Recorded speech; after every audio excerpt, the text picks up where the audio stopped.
যুক্তরাষ্ট্রের সাথে রাশিয়ার দ্বন্দ্ব দীর্ঘদিনের। তবে ট্রাম্প ক্ষমতায় আসার পর এই জটিলতাগুলো কিছুটা কাটিয়ে উঠছে এবং দুই দেশের মধ্যে নতুন করে আবারও বন্ধুত্বপূর্ণ সম্পর্ক গড়ে উঠেছে।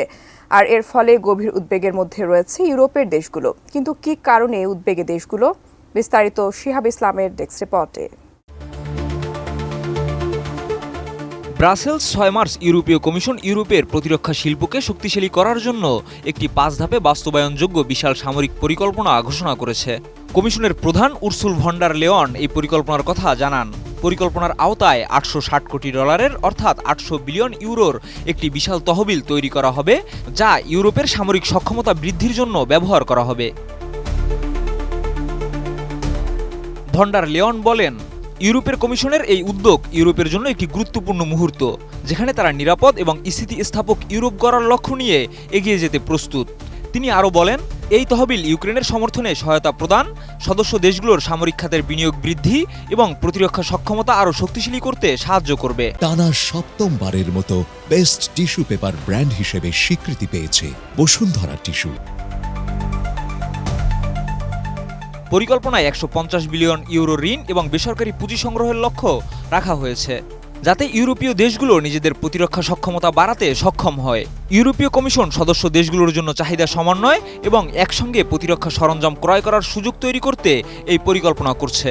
এর মাধ্যমে প্রতিরক্ষা খাতের খরচ কমানো, পরস্পরের সঙ্গে সমন্বয় বাড়ানো এবং ইউক্রেনের সমর্থন আরও ব্যাপকভাবে বৃদ্ধি করা সম্ভব হবে।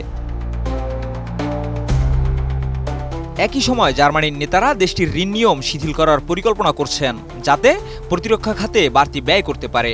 এই ঘোষণা এমন সময় এসেছে যখন যুক্তরাষ্ট্র ইউক্রেনকে সামরিক সহায়তা স্থগিত করেছে এবং মার্কিন প্রেসিডেন্ট ডোনাল্ড ট্রাম্পের চাপে ইউক্রেনকে রাশিয়ার সঙ্গে শান্তি চুক্তিতে সম্মত হতে বাধ্য করেছে।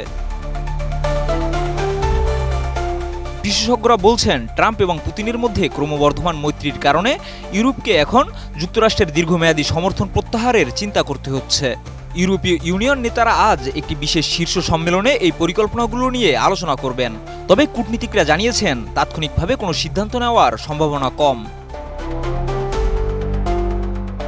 উর্সুলা ভন ডার লেয়েন জানান, ইউরোপ এমন এক বিপদের মুখোমুখি যা এর পূর্ববর্তী প্রজন্ম কখনো দেখেনি। এখন ইউরোপের জন্য সবচেয়ে গুরুত্বপূর্ণ সময় এটি, যখন তাদের প্রতিরক্ষা সক্ষমতা শক্তিশালী করার জন্য একে অপরকে সমর্থন করতে হবে। এদিকে ইউরোপীয় কমিশন পরিকল্পনা করছে যে 4 বছরের মধ্যে প্রায় 650 বিলিয়ন ইউরো তহবিল সংগ্রহ করা হবে, যদি সদস্য দেশগুলো তাদের প্রতিরক্ষা ব্যয় বৃদ্ধি করে। বর্তমানে ইউরোপীয় দেশের বেশিরভাগ প্রতিরক্ষা ব্যয় ন্যাটো লক্ষ্য জিডিপির 2% নিচে। বিশ্ববিদ্যালয়ের রাজনৈতিক পর্যবেক্ষক এবং কূটনীতিকরা এই নতুন পরিকল্পনা এবং তার বাস্তবায়নকে ইউরোপের নিরাপত্তার জন্য একটি গুরুত্বপূর্ণ পদক্ষেপ হিসেবে দেখছেন।